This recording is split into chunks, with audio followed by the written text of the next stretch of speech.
ವಾರದ 7 ದಿನ ಒಂದೊಂದು ದೇವರ ಪೂಜೆಗೆ ಮೀಸಲಾಗಿದೆ. ಸೂರ್ಯ, ಶಿವ, ಶನಿ ಹೀಗೆ ವಾರದ ಒಂದೊಂದು ದಿನ ಒಂದೊಂದು ದೇವರನ್ನು ಜನ ಪೂಜಿಸುತ್ತಾರೆ. ಒಂದೊಂದು ದಿನದ ಈ ಪೂಜೆಗೂ ಒಂದೊಂದು ವಿಶೇಷತೆಗಳೂ ಇವೆ. ಅಂತೆಯೇ ಮಂಗಳವಾರ ಮತ್ತು ಶನಿವಾರ ಆಂಜನೇಯ ಸ್ವಾಮಿಯ ಪೂಜೆಗೆ ಸೂಕ್ತವಾದ ದಿನ. ಹಾಗೆಂದ ಮಾತ್ರಕ್ಕೆ ಬೇರೆ ದಿನಗಳು ಸೂಕ್ತವಲ್ಲ ಎಂದಲ್ಲ, ಆದರೆ ಸಾಮಾನ್ಯವಾಗಿ ಎಲ್ಲರೂ ಈ 2 ದಿನದಂದು ಹೆಚ್ಚು ಪವನ ಪುತ್ರನನ್ನು ಪೂಜಿಸುತ್ತಾರೆ. ಮಂಗಳವಾರ, ಶನಿವಾರ ಯಾಕೆ ಹನುಮಾನ್ ದೇವರ ಪೂಜೆ ಸೂಕ್ತ ಎಂಬ ಬಗ್ಗೆ ಒಂದಷ್ಟು ಮಾಹಿತಿ. ಮಂಗಳವಾರವೇಕೆ ಸೂಕ್ತ ದಿನ? ಹನುಮಂತ ದೇವರನ್ನು ಶಿವನ ಅವತಾರ ಎಂದು ನಂಬಲಾಗಿದೆ. ಕೇಸರಿ ಮತ್ತು ಅಂಜನಾ ದಂಪತಿಯ ಪುತ್ರ ಆಂಜನೇಯ. ಚೈತ್ರ ಮಾಸದ ಹುಣ್ಣೆಯಂದು ಆಂಜನೇಯನ ಜನನವಾಗುತ್ತದೆ. ಆಂಜನೇಯ ಹುಟ್ಟಿದ ದಿನ ಮಂಗಳವಾರ. ಹೀಗಾಗಿ ಭಕ್ತರು ಮಂಗಳವಾರವನ್ನು ಆಂಜನೇಯ ಸ್ವಾಮಿಯ ಪೂಜೆಗೆಂದು ಮೀಸಲಿಟ್ಟಿದ್ದಾರೆ.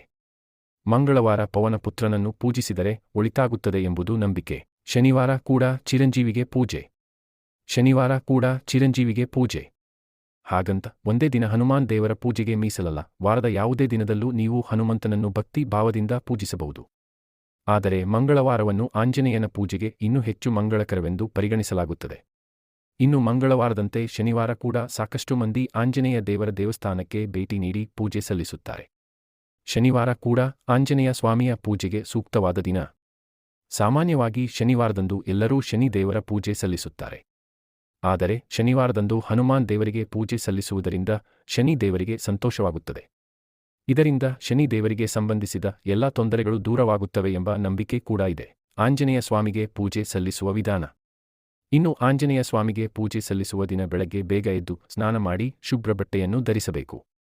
ಸೂರ್ಯನಿಗೆ ನಮಸ್ಕರಿಸಿ ಹನುಮಾನ್ ಚಾಲೀಸವನ್ನು ಪಠಿಸಬೇಕು. ಕೆಂಪು ಹೂವುಗಳನ್ನು ಅರ್ಪಿಸಿ ದೀಪವನ್ನಿಟ್ಟು ಪೂಜೆ ಸಲ್ಲಿಸಬೇಕು. ಕೆಂಪು ಆಂಜನೇಯನಿಗೆ ಇಷ್ಟವಾದ ಬಣ್ಣ ಎಂದು ಪರಿಗಣಿಸಲಾಗಿದೆ. ಈ ದಿನ ಕೆಂಪು ವಸ್ತು, ಬಟ್ಟೆಗಳನ್ನು ದಾನ ಮಾಡುವುದರಿಂದಲೂ ಒಳಿತಾಗುತ್ತದೆ ಎಂಬುದು ಆಸ್ತಿಕರ ಬಲವಾದ ನಂಬಿಕೆ. ಹೀಗೆ ಭಗವನ್ ಹನುಮನ ಬಗ್ಗೆ ತಿಳಿಯಲು ಈ ಚಾನಲ್ನನ್ನು ಸಬ್ಸ್ಕ್ರೈಬ್ ಮಾಡಿ ಮತ್ತು ಬೆಲ್ ಐಕಾನ್ ಕ್ಲಿಕ್ ಮಾಡಿ.